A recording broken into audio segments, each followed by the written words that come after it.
How to double close your wholesale deals with none of your own money. Guys, it's Rick Ginn, and we're in day 26 of our 30-day challenge. In this video, I'm going to walk you through on what a double closing is, the mechanics on it, why you would use it, and I'm going to give you specific steps on how to implement a double close strategy with none of your own money. But before I get into it, do me a favor, make sure you smash that like button, you hit that subscribe notification button so you can continue to receive up-to-date videos on wholesaling today. So double closing, what is all the hype around a double closing? Full disclosure, the preferential way to do wholesaling right is to basically do an assignment of contract where you sell your interest in your contract to a cash buyer to take over your position and fund the deal. And that is the best way. And honestly, if you have a profit level of $10,000 or less, you really need to stick to an assignment of contract because the fees of a double closing will eat that up and it will cut it in half. But let's talk about a double closing. So honestly, if it's 10 grand or less, you need to focus on an assignment of contract or the deal's probably not going to make you a lot of money. And I don't think it's worth all the effort. What is a double closing? It's literally what it says it is. It's basically two closings that sometimes happen immediately, one behind the other. And sometimes they can take as long as 48 hours. Now, this strategy is specific. Most importantly, you understand why on earth would I use a double closing? And honestly, once you understand this,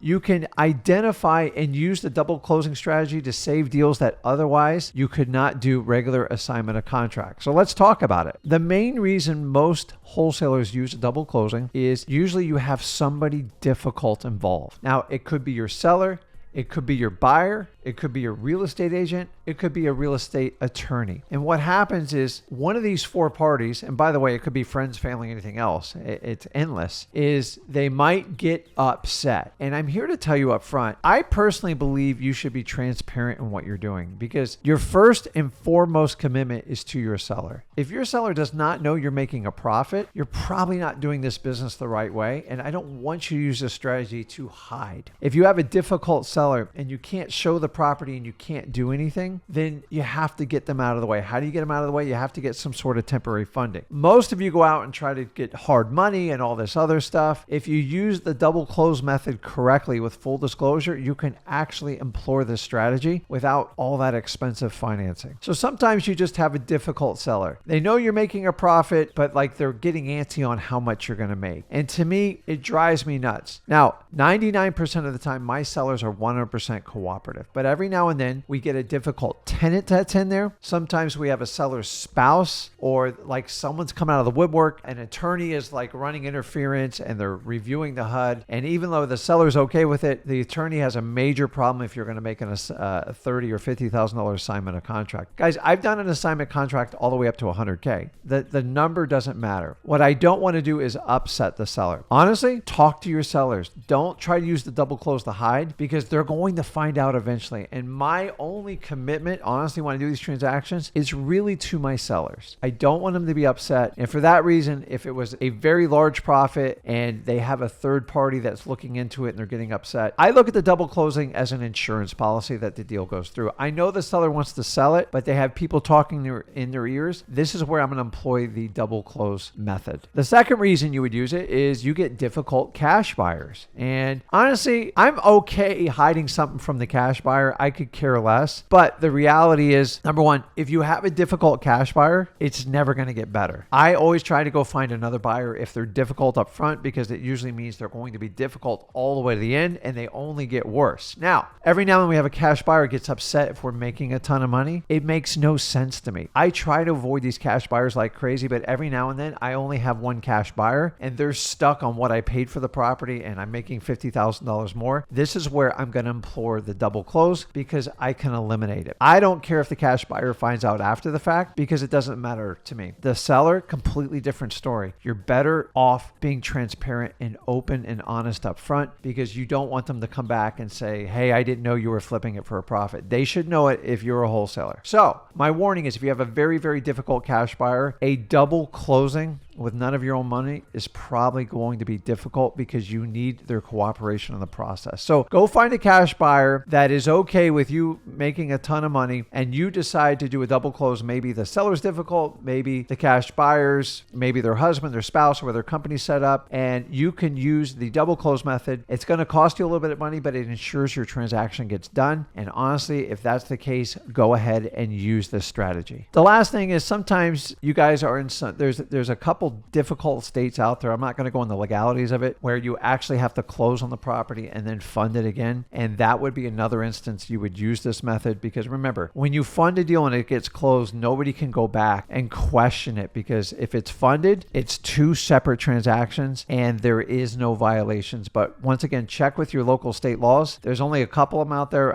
Me and Zach have done entire videos on this. Make sure you do your research. But if you're in one of those sticky spots, usually doing a double closing should cover you, but make sure you check with your local real estate attorney in your state. So before I get into how to do this, I want you to understand disclosure is your best friend in wholesaling. Honestly, the more you try to hide stuff, the more difficult it gets. So I will tell you this, your commitment has to be to your seller. And if you're just going to do a double closing to ensure the deal goes through and make sure nobody on the seller side, either an attorney or a real estate agent or anybody, gets upset, it's not a bad idea. But if you think you're going to hide the profit from them, they're going to go back and look at the number and what you bought it for and what you sold it for. And I don't want people coming back and saying, I didn't know you were doing this. So I always have full disclosure up with the seller. I just find a cash buyer is not going to be completely difficult, and you can actually do the double closing method. So let's talk about the rules of a double closing. So number one, this only works with cash buyers. You cannot bring a conventional buyer to this. I know there's a ton of programs out there that teach you all these ways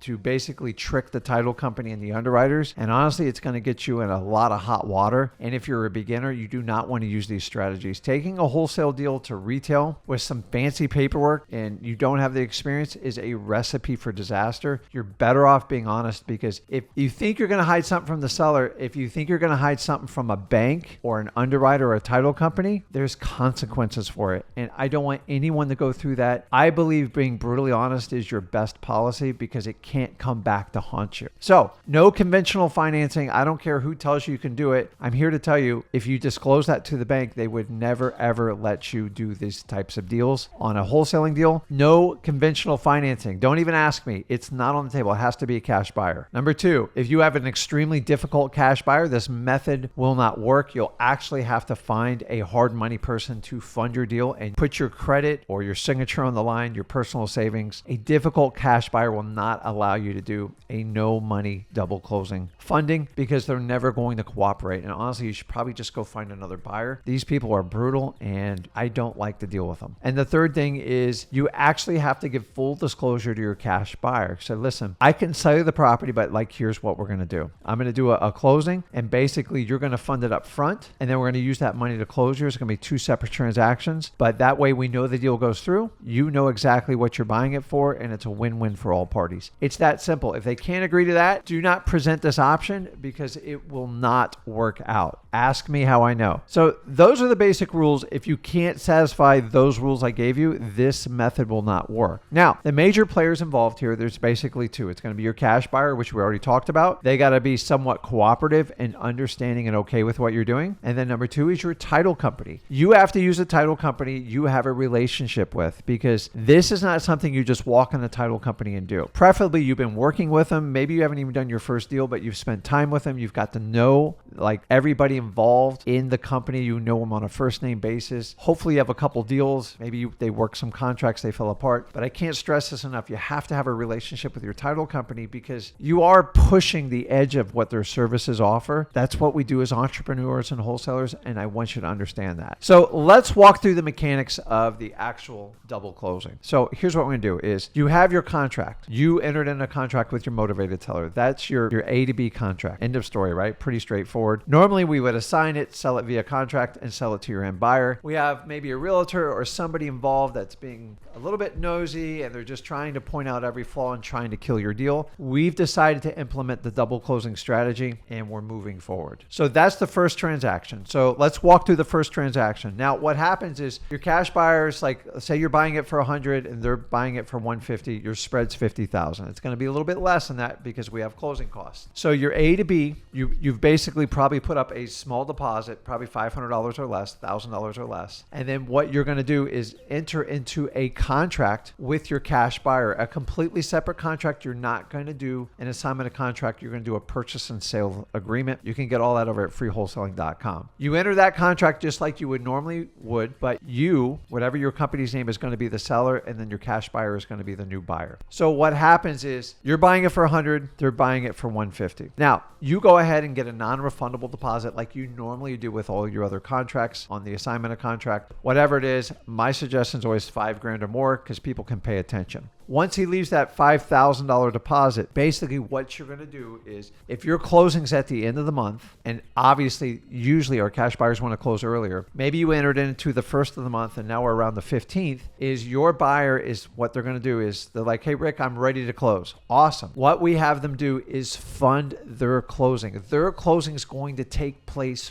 first. Why? Because you can use their funds to close on your deal. Now, I know what you're saying. Well, Rick, isn't that borderline illegal or anything like that? Once again, it's up to your title company. I do not run title company. I don't own them, and I'm not a lawyer. I'm not here to give you legal advice. But as long as you have a pre-escrow letter agreement with your cash buyer, and they know you're using their funding to purchase yours, and your title company's okay with it, and the underwriter's okay with it, you're perfectly legal to do that. Now, I always tell you to seek legal real estate advice. I'm not an attorney, but guys, I've done these types of transactions. If your cash buyer is completely on board, it's basically your partner. And as long as they sign the consent and you're disclosing what you're doing and they're getting a great deal in exchange and it's going faster, it's a huge win. So basically what they're going to do is fund. So they owe the 150 grand. So they left a $5,000 deposit. They're going to fund $145,000 plus closing costs. And they're going to do it 2 days before your closing. Why? Because you're going to use their money to fund your end. So they'll take 100,000 out of his 150, fund your deal, and then basically when he buys the deal, and then you get the difference between the two as the equity and the ownership because you closed on it on the A to B transaction. He's going to be the B to C. Now, you guys are probably asking, what about the closing costs? Now, here's the downside of double closing. Not only do you have to disclose it to your cash buyer and get their cooperation, number two is you're going to have 2 sets of closing. That means 2 sets of fees. So if the average closing is 1 to 2% on average, depending on what state you're in, that doubles your cost for the closing. Now, here's the really cool part. All fees are negotiable. So when you buy, you actually have to pay the closing cost fees. Now, you can have your buyer fund it because remember, they're funding a lot more than 100 grand. They're funding 150. So you're going to have some closing fees on there and you want to get them down as low as you can because the title company is going to get this done twice. Now, a couple things you can negotiate. Usually the settlement fee, usually you pay full price for one and the other one, they'll give you half price, or if not, I have them done for free all the time. Depends on your relationship, guys. Relationships get you what you want in life with your title company. Also, when you go to do the title insurance the second time, they get a 55 to 60% discount on it. I try to push that on my side of the closing and push the larger amount on the cash buyer side of the closing. Now, once we do all that, we negotiate all the fees. I'm trying to get the lowest fees up front. Now, I know you're saying, well, Rick, I have to pay for 2 sets of closing costs. That's not really the case. The buyer is actually going to pay normal closing costs just like they normally would. And honestly, you can have them pay all the closing costs if you have a really good deal. Once again, it's completely negotiable how you do it. And it depends on if you're making a ton of money, help your cash buyer out because you want them to be successful and you want them to come back and buy other deals from you. But